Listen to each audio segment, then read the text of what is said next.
ان کا والد آتش پرست ہے، معبود خانے میں آگ جلا کے رکھتا ہے۔ جب سلمان فارسی کم عمر تھے، والد کو سفر پہ جانا پڑتا تو اپنے بیٹے کی ڈیوٹی لگا دیتے کہ آپ اس میں لکڑیاں رکھتے رہنا ہے، بجھنے نہ پائے۔ تو کبھی کبھی ایسا موقع ملتا، یہ نوجوان والد کے کہنے پہ ڈیوٹی دیتا، لکڑیوں پہ لکڑیاں رکھتا، کہیں یہ بجھنے نہ پائے۔ آخرکار ایک دن دل و دماغ میں بات اڑ گئی، یہ کیسا معبود ہے جس کو میری بیساکھیوں کی ضرورت ہے؟ جستجو پیدا ہوئی، سلمان حقیقت کیا ہے، سچائی کیا ہے؟ اس سچائی کی جستجو میں پڑ گئے، تلاش میں گم رہنے لگے، حتیٰ کہ آپ جوانی کو عمر کو پہنچے، باپ بڑھاپے کو پہنچا۔ اب جب سفر کا موقع آتا، والد بیٹے کو سفر پہ بھیج دیتا۔ جب سلمان فارسی اپنے بستی سے سفر پہ جاتے تو راستے میں ایک خانقاہ آتی تھی، ایک عالم دین تھے، ان کے پاس ملاقات کے لیے چلے جاتے، مسافر دعا لینے کے لیے چلے جاتے۔ وہ انہوں نے دیکھا نوجوان ہیں، سچ کی تلاش میں ہیں، وہ پیار و محبت دینے لگے، ساتھ ساتھ تھوڑا تھوڑا سمجھانے لگے۔ کہا بیٹا جب بھی گزر ہو تو یہاں سے ہو کے جایا کرو۔ نوجوان سلمان فارسی کو مانوسیت پیدا ہو گئی، جب بھی سفر پہ جا کر ان سے ملاقات کر کے کچھ دیر صحبت میں بیٹھتے اور ان سے علم کی کوئی نہ کوئی بات حاصل کر کے آگے چل جاتے۔ مختصر یہ سلسلہ چلتا رہا، سلمان فارسی کی چاہت پیدا ہوئی، میں علم حاصل کر کے علم کے پیاس کو بجھانا چاہتا ہوں۔ باقاعدہ اس عالم دین کے پاس علم سیکھنا شروع کر دیا، کچھ عرصہ علم پڑھا۔ عالم دین نے دیکھا نوجوان ہے، باصلاحیت ہے، یہ علم کے پیاس بجھانے میں سچا ہے، تو انہوں نے کہا بیٹا ایسا ہے، فلاں علاقے اور بستی میں میرے استاد رہتے ہیں، میں آپ کو ان کے پاس بھیجنا چاہتا ہوں تاکہ آپ وہاں جا کے اپنے علم کی پیاس کو مکمل طور پہ بجھا سکیں۔ سلمان فارسی جو پہلے سے تیار تھے، انہوں نے ہاں بھکر کر دی اور آپ کو اپنے استاد کی ہدایت کے مطابق اس علاقے میں پہنچے۔ جب وہاں گئے تو کیا دیکھا، وہ استاد وہ بھی بوڑھے ہو چکے ہیں، بیمار بھی ہیں۔ سبق تو شروع کر دیا، علم تو پڑھنے لگ گئے، لیکن سوچنے لگے یہ استاد بھی بوڑھے اور بیمار ہیں، اگر یہ بھی دنیا سے پہلے رخصت ہو گئے میرے علم کی پیاس بجھ نہ پائے گی۔ اسے پریشانی میں رہتے تھے۔ اللہ کی شان، اس علاقے سے جو قافلے گزرتے وہ ان عالم دین کے پاس مسافر کے لیے آیا کرتے تھے، ان سے دعا لے کے آگے سفر کو جاری رکھتے تھے۔ ایک دن کوئی کہ استاد نے نوجوان کی طلب و طلب کو دیکھا تو کہا بیٹا میں آپ کو مدینہ منورہ بھجواؤں گا، وہاں نبی آخر الزمان تشریف لائیں گے، ان کی یہی علامات ہوں گی، یہی نشانیاں ہوں گی، آپ ان کے دامن سے جڑ کے علم کے پیاس کو بجھا دینا۔ حتیٰ کہ ایک دن ایک قافلہ مسافر کے لیے آتا ہے، وہ مدینہ منورہ کی طرف انہوں نے وہیں سے ان کی گزرگاہ تھی، تو بزرگوں نے کہا کہ یہ نوجوان میری امانت ہے، آپ کے حوالے کر رہا ہوں، انہیں ساتھ لے جانا، مدینہ پہنچے مدینہ میں چھوڑ دینا۔ نوجوان سلمان فارسی کو سب کچھ بتلا دیا تھا، محبوب پیغمبر کی نشانیاں، علامات، تعلیمات کے بارے میں آگاہ کر دیا، لیکن وہ قافلہ نوجوان کو لے کے چلا تو راستے میں وہ دھوکہ دہی پہ اتر آیا۔ لالچ اور اپنے غرض کی بنیاد پہ انہوں نے مشورہ کیا کہ انہیں اس نوجوان کو کسی کے ہاں بیچ کر مال و دولت کو حاصل کر لے، یہ غلامی کی زندگی میں چلا جائے گا، ہمیں دولت مل جائے گی۔ جب مدینہ کے اوائل میں پہنچے، وہاں ایک بہت بڑا یہودی زمیندار تھا، اس سے ملاقات کر کے نوجوان کو بیچ ڈالا۔ اب سلمان فارسی غلامی کی زندگی میں آ گئے، یہ سچ کی تلاش میں نکلے ہیں، لیکن کردار کو پیش کرتے ہوئے جا رہے ہیں، استقامت کا مظاہرہ ہے، استقامت کا مظاہرہ کرتے ہوئے آزاد زندگی سے غلامی کی زندگی میں آ گئے۔ اب وہ یہودی زمیندار تھا، اس نے جو نوجوان سے کہا کہ زمین میں کام کرنا شروع کر دو، نہ گرمی دیکھی نہ سردی دیکھی، نوجوان سے کام لیتا رہا۔ دوپہر میں 1-2 گھنٹے آرام کی ملا کرتے تھے، باقی دنوں رات کام کا سلسلہ تھا۔ ایک دن نوجوان اپنی یہودی مالک کے لیے کھجور توڑنے کے لیے درخت پہ چڑھا، یہودی مالک نیچے چارپی ڈال کے بیٹھا ہے، اتنے میں اس کا ایک دوسرا دوست زمیندار یہودی اس سے ملنے کے لیے آیا، دونوں نیچے بیٹھے گفتگو کر رہے ہیں۔ آنے والے نے اسے بتلایا کیا تجھے معلوم ہے نبی آخر الزمان آ چکے ہیں، مسلمانوں کے پیغمبر مدینہ پہنچ چکے ہیں؟ اس نوجوان نے اوپر بیٹھے ہوئے سنا، بے اختیار اوپر سے چھلانگ لگا ڈالی، کہا آپ کیا کہہ رہے تھے؟ مالک نے چاپ لگائی، تیرا اس میں کیا کام، چل اپنا کام کر۔ لیکن نوجوان بات سن چکا تھا، دوپہر کے وقت جو آرام کی چھٹی ملی، اس نے آرام نہیں کہ یہ آبادی کی طرف کہ نبی آخر الزمان تشریف لائے ہیں، کہاں پہ قیام ہے، کہاں پہ آرام فرما ہے؟ 2-4 دنوں میں آپ محبوب پیغمبر کے دامن اور قدموں میں پہنچ گئے۔ طلب سچی تھی، کردار پیش کیا، اللہ نے محبوب کے قدموں تک پہنچا دیا۔ جب پہنچے تو اپنی ساری کارگزاری سنا ڈالی، محبوب ایران سے چلا ہوں، مجوسی کا بیٹا ہوں، ایک سچ کی تلاش میں نکلا ہوں، علم حاصل کرنا چاہتا ہوں، لیکن مجھے قافلے والوں نے ایک یہودی کے ہاتھوں بیچ دیا ہے، وہ میرے سے اس انداز سے کام لیتا ہے۔ آپ نے جب ساری کارگزاری سنی، اس کی طلب و تڑپ کو محسوس کیا تو فرمایا سلمان جا واپس جا کے اپنے مالک سے کہنا کہ مجھے آزاد کر دے، وہ جو بھی شرائط لگائے مجھے آ کے بتا دینا۔ سلمان فارسی خوشی خوشی واپس لوٹے۔ شام کو مالک سے ملاقات ہوئی تو فوراً کہنے لگے مالک مجھے آزاد کر دو۔ مالک نے جب اس غلام کی زبان سے جملہ سنا وہ تو کالا پیلا ہو گیا، انتہائی غصے کی حالت میں یہ تو کیا کہہ رہا ہے کہ تجھے آزاد کر دوں، لیکن پھر اپنے آپ پہ کنٹرول کرتے ہوئے کہنے لگا اس نے سوچا ایسی شرائط لگاؤں تاکہ اس سے آئندہ یہ آزادی کا جملہ اس کی زبان پہ نہ آئے۔ کہنے لگا سلمان تجھے پتا ہے آزاد ہونا چاہتا ہے تو میری 2 شرائط ہیں۔ پہلی شرط یہ ہے تجھے 5 اوقیہ سونا دینا پڑے گا۔ 5 اوقیہ سونے سے اس وقت 50 غلام خریدے جا سکتے تھے، اور 300 درختوں پہ مشتمل ایک باغ لگانا ہوگا جو اسی سال پھل بھی پکڑ لے۔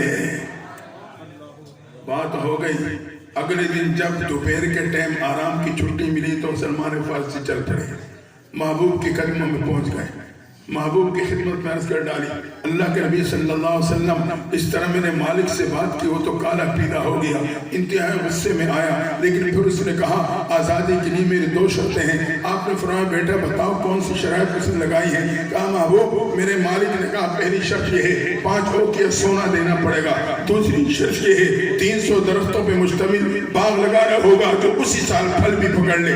اللہ کی شان، اسی مجلس میں ایک شخص آتا ہے، ایک سونے کے ڈلیا محبوب کی خدمت میں ہدیے کے طور پر پیش کر دیتا ہے۔ جب سونے کے ڈلیا اس وقت محبوب کے ہاتھوں میں آئی، حالانکہ آپ محبوب پیغمبر گوئے کہ سونا اور چاندی کوئی کی ان کے سامنے کوئی حیثیت نہ رکھتی تھی، لیکن اس وقت جو سونے کے ڈلیا ہاتھ میں آتی ہے آپ خوشی سے اس کو اپنے ہاتھوں میں اچھالنے لگے، اور ڈلیوں کے اپنے ہاتھوں میں اچھال رہے ہیں۔ اچھالتے اچھالتے کہا سلمان جاؤ یہ سونے کے ڈلیا مالک کو دے دینا، اس کو کہہ دینا تیری پہلی شرط 5 اوقیہ سونے کی صورت میں پوری ہو گئی ہے۔ سلمان فارسی لے کے دوڑے، مالک سے ملاقات ہوئی، سونے کی ڈلیا پیش کر دی، مالک یہ 5 اوقیہ سونا۔ اسے جا کر اس نے کہا یہ تو چھوٹی سی ہے، یہ اپنے وزن پہ پوری نہیں اترے گی، جب وزن پہ پوری نہیں اتری تو شرط پوری نہیں ہوگی۔ اسے کیا معلوم تھا کن ہاتھوں میں کھیل کے آئی ہے، جس ہاتھ کی انگلی اشارہ کر دے چاند 2 ٹکڑے ہو کے قدموں میں آ جائے، اسے کیا معلوم تھا کہ اس کی نسبت کہاں جڑ چکی ہے۔ اس نے اپنا پیمانہ سونا تولنے والا منگوایا، وہ سونے کی چھوٹی سی ڈلیا وزن میں پوری اترتی ہے، یقین نہ آیا، اپنے دوست سے پیمانہ منگوایا، اس پہ تولا تو تب بھی وہ چھوٹی سی ڈلیا اپنے وزن میں پوری اتری، آخرکار مجبور ہو کے اس نے پہلی شرط کو قبول کر لیا۔ اگلے دن پھر پہنچ گئے محبوب کے قدموں میں، ساری صورتحال بتلائی۔ آپ نے فرمایا اچھا سلمان آپ جاؤ زمین ہموار کرنا شروع کر۔ اب یہ نوجوان تنے تنہا، گرمی سردی دن و رات کچھ نہیں دیکھا، بھوک پیاس، تنے تنہا لگا، کوئی 300 درختوں پہ مشتمل باغ کے ایریے کو اکیلا اسے ہموار کرنا شروع کر دیا۔ کچھ دن لگے، دن و رات ایک کر کے محنت کی۔ ایک وقت آیا پوری باغ کی زمین ہموار، محبوب کے قدموں میں آ گئے۔ اللہ کے نبی صلی اللہ علیہ وسلم پوری زمین ہموار کر چکا ہوں۔ آپ نے صحابہ سے کہا صحابہ چلو میں اپنے ہاتھوں سے درخت لگاؤں گا۔